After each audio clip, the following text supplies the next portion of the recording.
퀄러티 이걸 쓰면 왜 좋아요? 퀄러티가 무조건 올라가는 거를 경험을 하실 수 있다. 우리가 이 보고서를 쓴 다음에 이 4명의 임원에게 리뷰를 받는다라고 연습을 해보셔도 CEO, CFO, CMO 여러분 매번 즉흥적으로 프롬프트를 찾고 던져보시다가 지치셨나요? 감각이 물론 엄청 뛰어나신 분들도 계실 겁니다. AI와 대화를 센스 있게 이어가시는 분들도 정말 많으시겠지만 이 자체조차 어려워하시는 분들이 상당히 많습니다. 그래서 오늘 제가 준비했습니다. 오늘 영상을 끝까지 보시면 상당히 직관적이고 편리한 AI 사용 비밀 기법 한 가지를 배우실 수 있을 겁니다. 함께 알아보겠습니다. 그 기법은 바로 어마무시한 Plan and Execute이라는 방식입니다. 계획을 하고 실행을 한다. 이 간단한 방법 사실 이 오리진 자체는 2023년에 논문으로 발표가 되었고요. 그 이후에 상용화가 되어 우리 이 AI 서비스들 안에 들어온 건 바로 최근 약 1년 정도도 안 된 최신 기법에 가깝습니다. 그래서 오늘 제가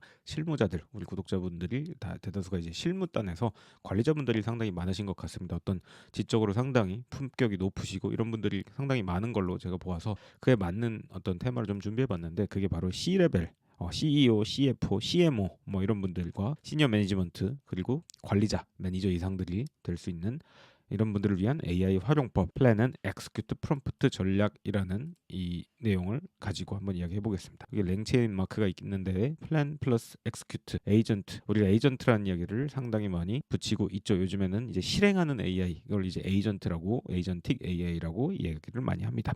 그래서 AI한테 기획서나 분석 리포트를 써달라고 했더니 뭐예요? 상당히 이제 우리가 실망을 많이 하더라. 뻔하고 겉핥기식 내용만 나와서 진짜 실망을 많이 하는 경우 저도 많고 여러분들도 많으실 것 같습니다.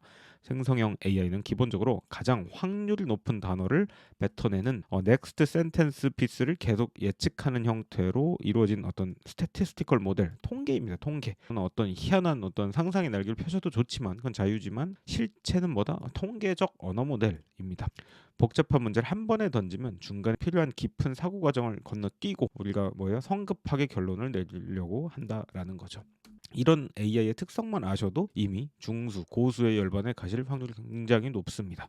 그래서 우리가 질문이 너무 대충 짧게 던지면 답을 못하는 이유가 이런 것에 있다는 거죠. 경험 많은 리더가 실무진에게 업무를 지시할 때 여러분들 같은 경우 지시를 하실 때 그냥 알아서 기획서 써와 라고 결코 말하지 않으실 겁니다. 오히려 논리적으로 AI에게 논리적인 작업 지시 체계 어떤 체계를 잘 던져주기를 바라기도 하죠. 밑에 스텝들은. 그래서 이것이 바로 결과물의 수준을 전문가 그룹 빅4 컨설팅 펌, 빅3 컨설팅 펌 수준으로 끌어올리는 플랜 앤 엑스큐션 계획 및 실행 프롬프트 기법이라고 제가 간단히 인트로를 좀 작성을 해봤고요. 그래서 가장 중요한 이 장점은 뭐예요? 통제력의 확보입니다. AI가 이제 마구마구 이제 판치는 세상인데 통제력을 우리가 확보할 수 있다. AI가 내놓은 목차와 접근 방식을 먼저 보고 내 의도와 맞는지를 검토를 이제 수정할 수 있다. 요즘에 나오는 뭐가 있어요? 뭐 러버블, 볼트, 뭐 커서 등등의 바이브 코딩에 필이 들어가 있는 기법이라는 거죠. 그래서 웬만한 돈 내고 쓰는 바이브 코딩 툴에는 다 플랜 앤 엑스큐션을 기본 전제로 작동을 한다라고 보시면 되고요. 깊이의 차이는 전체 작업을 태스크 디컴포지션, 그러니까 컴포넌트 단위로 태스크를 세분화해서 이게 이제 에이전트들 단위로 이제 우리 2026년에는 굉장히 많이 업그레이드가 되겠지만 어쨌든 디컴포지션 우리 업무를 잘 쪼개버린다. 그래서 각 단계마다 AI의 연산을 할 수 있는 프로세싱 유닛의 이 연산 파워, 컴퓨팅 파워를 아끼면서 연산력 자체를 100% 집중 포화 시킴으로 퀄러티가 좋아진다는 겁니다. 퀄러티. 이걸 쓰면 왜 좋아요? 퀄러티가 무조건 올라가는 거를 경험을 하실 수 있다. 그다음 우리가 항상 걱정하는 AI가 자꾸 헛소리한다. 할루시네이션의 방지의 효과도 있다라고 보시면 됩니다. 그래서 이렇게 도식화한 그림 예전 영상에서도 제가 한번 설명을 드렸던 것 같은데 이렇게 우리 사용자들이 유저가 리퀘스트를 던지죠. 그러니까 질문을 던지는 겁니다. 그러면 AI가 계획을 짜서 태스크대로 쭉 이렇게 나열을 합니다. 그다음 어떻게 돼요? 이제 실행을 하고 이걸 가지고 이 상태를 업데이트 해줍니다. 그리고 다시 제 계획을 세워서 태스크를 하고 다시 업무하고 뭔가 이렇게 계속 뱅글뱅글 돌다가 나중에 우리 사용자들에게 답장을 준다. 이런 형태로 업무가 처리가 된다는 거죠. 이 자체도 우리에게 실제 업무 처리하는 거랑 크게 다르지 않습니다. 계획을 짜고 뭐 사업 계획을 내년도를 하고 그거를 쭉 어떤 일들을 사업을 구체화해야 되는지를 가지고 이거를 직원들 각 부서마다 뿌리죠. 그래서 이거를 쭉 수행을 하고 나중에 이제 보고를 하는 형태로 되는데 이거를 우리가 사람이 아닌 이제 에이전트들 AI를 장착한 에이전틱 AI들을 가지고 이렇게 작동하는 시대인데 그 중에 가장 첫 번째로 작동 제일 잘하는 게 뭐다? 플랜 앤 엑스큐션이라는 겁니다.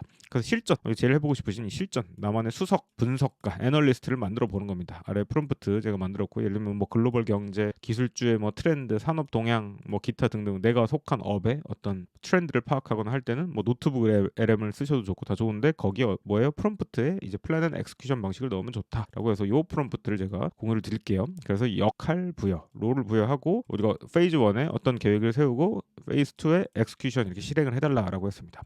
그래서 제가 짠 거는 뭐예요? 탑티어 컨설팅 전략 펌의 어떤 분석가다. 그러니까 컨설팅 펌에 있는 전문가라고 생각을 하고 우리의 최종 목표는 여기 분석하고 싶은 주제 여기다 이제 딱 넣는 겁니다. 뭐가 좋을까요? 2026년도에 뜰 국내 회사 탑 10 그리고 그들의 비즈니스 모델의 변천사 뭐 이런 만약에 좀 멋진 주제를 가지고 우리가 한번 짜보자는 겁니다. 그랬을 때 계획을 수립해줘라.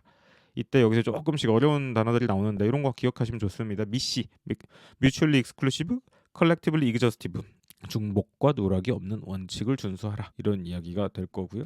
어떤 데이터를 중점적으로 분석할 것인지 계획에 포함을 시키고 계획을 작성 후 출력 후 멈추고 이제 수석님 이 계획대로 실행할까요?라고 승인을 기다려라. 이렇게 해서 플래닝 내가 하라고 하기 전까지 절대 실행하지 마라라는 제어를 걸어주는 이 계획이 굉장히 중요하다.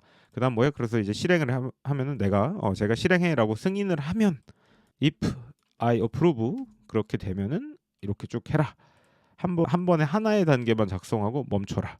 문체는 간결하고 객관적인 보고서 톤, 거버닝 센텐스 활용을 해서 개조식으로 이제 뭔가를 해라. 이런 이제 플랜이 있습니다. 그대로 얘를 이렇게 우리가 복붙을 해서 이렇게 던졌습니다. 이런 프롬프트였고 실제 BM에 대한 분석을 우리가 시작을 하죠. 기획안을 줍니다. 시장 환경 분석 및 탑10 선정 로직을 수립하자. 그리고 기업 선별 및 섹터를 분류하자. 그다음에 비즈니스 모델의 변천사를 추적하고 가치사슬의 어떤 스트래티직 어세스먼트를 한번 수행해보고 그다음에 종합 시사점 및 미래 전망을 해라. 이대로 실행할까요? 뭐 아주 마음에 들기도 하고 뭐 세 번째 건 빼줘 이런 거 할 수 있겠죠. 좋아, 마음에 든다. 계속 실행해줘. 뭐 이런 식으로 할 수 있다는 거죠. 우리 기존 영상에서 배웠던 잼스에다가 얘를 쫙 넣어가지고 프롬프팅을 하셔도 됩니다.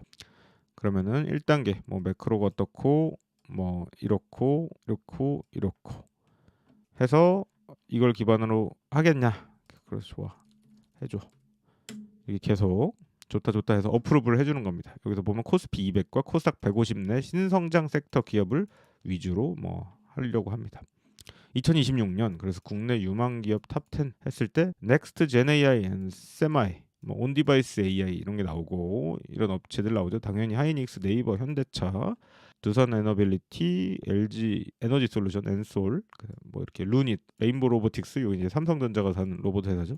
토스, 그다음 뭐 파두라는 처음 보는 회사도 있네요. 이런 것들이 이제 나오더라. 이렇게 했다. 그래서 다음 스텝으로 갈까요? 이제 3단계 변천사 추적. 좋아. 추적해주고 그래프로 시각화도 해줘. 이렇게 하면은 지금 이제 2단계까지 실행. 아까 얘가 짜놓은 이 2단계를 넘어서서 이제 3단계로 간다. 하이닉스는 최초에 뭐예요? 레거시는 범용 D램 낸드 제조하다가 HBM 공급사로 바뀌었고 이제는 커스텀 HBM4와 CXL 이런 것들 한다. 이런 걸 굉장히 매트릭스 있게 딱 해주고요. 네이버도 검색 중심이었다. 하이퍼클로바 X를 LLM을 만들었고 이제 소버린 AI, 뭐 B2B 에이전트 중심으로 바꿨다. 현차는 뭐예요? 로봇 이야기가 나오죠. 네, 자동차 팔다가 이제 로봇. 루닛은 의료 AI 인공지능 하다 인사이트를 뭐 공급하다가 이제 AI 바이오마커와 보험 수가 적용 뭐 이런 것들을 같이 한다. 이런 이제 변천사들을 쭉 알려줬습니다. 그래서 나름 시각화도 이렇게 해줬습니다. 전통적 제조에서 전환기에서 결국 인텔리전트 플랫폼 형태의 기업으로 다 가고 있다. 고부가가치 산업으로 가고 있다라는 것을 우리가 알 수 있습니다. 핵심 변천 동인 드라이빙 포스가 뭐냐? 이렇게 업그레이드되고 트랜스포메이션 할 수 있었던 것은 뭐예요? 커머더티에서 솔루션으로 바뀌었고 B2C에서 B2B 엔터프라이즈 단계로 갔다라는 거. 그다음에 하드웨어 판매에서 소프트웨어 구독형으로 플랫폼으로의 어떤 변화들이 이루어졌다. 이렇게 해서 해자를 어떻게 구축했는가 했을 때 넘어가죠. 4단계로. 하면은 이제 다음 단계가 뭔가요? 우리 계획한 대로 가치 사슬 및 우위 진단, 컴패러티브 어드밴티지, MBA 같은 데서 많이 배우는 형태죠. 이런 부분들을 이제 알려주기 시작하는 거죠. 가치 사슬, 밸류 체인의 포지셔닝 어떻게 바뀌었는가 했을 때 인프라를 장악해 버렸다. SK 하이닉스 같은 경우 HBM으로 GPU 자체를 못 만들죠. 하이닉스가 없으면은. 그렇기 때문에 이런 형태로 지금 진행을 했고, 플랫폼 수직화 계열은 네이버, 현대차 이런 데서 AI 모델부터 서비스, 물리적 피지컬 AI까지 플랫폼의 수직 계열화를 이제 성공을 시켰다. 두산 에너빌리티는 표준 설정형의 어떤 비즈니스인데 뭐 이러한 것들을 했다는 겁니다. 그래서 밸류체인상 어떻게 우위를 잡았다. 그래서 테크 리딩, 에코시스템 마스터, 스탠더드 세터, 기준 자체를 잡아버리는 이런 경쟁 우위의 전략들을 가져왔다라는 겁니다. 그래서 리스크에 대한 어떤 대응도 했다. 그래서 5단계 좋아. 진행해줘. 시사점과 이제 리포트를 정리를 해달라. 이제 그럼 미래 전망을 얘가 또 이야기를 하겠죠. 그럼 어떻게 돼요? 피지컬 AI의 구현 여부, 커먼 석세스 팩터가 될 거고, 수익 구조의 구독화, 서비타이제이션 이런 이야기들 쭉 나옵니다. 인더스트리 시프트, 그다음에 퓨처 아웃룩, 미래의 기회는 글로벌 공급망 재편 과정에서 한국 기업들의 신뢰할 수 있는 파트너의 입지가 강화될 것이다. 소버린 AI 및 보안 중시의 어떤 트렌드의 수혜를 받을 거고, 그다음에 리스크는 뭐예요? 글로벌 빅테크의 폐쇄적 생태계 확장 시도 및 AI 윤리 탄소 배출 관련 글로벌 규제 강도가 세질 것 같다. 그래서 전략적으로는 이런 제안들을 해주고 싶다라는 거죠.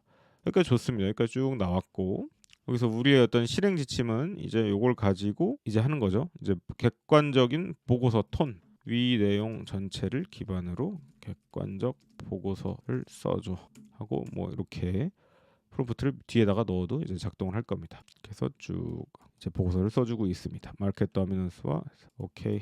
얘가 계속 묻는 이유는 뭐예요? 우리가 여기서 단계를 세 단계로 아마 이거 해주십시오, 이거 해주십시오, 이거 해주십시오 이렇게 돼 있어서 쭉 가는 것 같습니다. 아까와 동일한 이야기들 쭉 나오는 것 같고요. 하여튼 이렇게 된다. 지금은 가장 약한 모델, 패스트 모델로 제미나이 가장 약한 모델을 했는데 이 정도 결과가 나온다라는 거 이제 배우셨을 것 같고요. 사실 여기에서 뭐 조금 더 나아가 보면은 이제 얘를 가지고 이제 어떤 회의를 주관할 수 있어요. 예를 들면 대략 이쯤 정보를 가지고 CEO, CFO, 뭐 CMO, CSO의 롤을 각기 수행해주고 각자의 입장에 맞추어 의견을 내줘, 토론을 해주고 각자의 차이점, 공통점을 상세히 피력해서 프로덕티브한 회의록을 한번 써줘. 길게. 뭐 이런 식으로 하면은 우리 회사의 CEO, CFO, CMO는 이제 마케팅이죠. CSO의 롤을 4명의 임원들이 이렇게 이야기를 해보자라는 거죠. 각 C 레벨의 어떤 핵심 의견. CEO는 뭐예요? 생태계 지배력과 국가 전략의 자산화라는 이런 형태로 이제 딱 가는 거고요. CFO는 이제 돈이죠. 돈 관련해서는 수익의 질, 어닝의 어떤 자본의 효율성 이렇게 이야기를 해주고요. CMO 마케팅 브랜드 정체성의 전이와 이제 신뢰 자본, 리포지셔닝을 잘 해야 된다라는 이야기가 나오고, 전략적인 어떤 CTO, CSO의 관점에선 기술적 해자와 피지컬 AI의 어떤 결합. 그래서 공통적으로 뭐야? 승자의 DNA, 그리고 차이점은 성장 동력의 비결. 이렇게 해서 회의록을 이렇게 딱 요약을 해준다.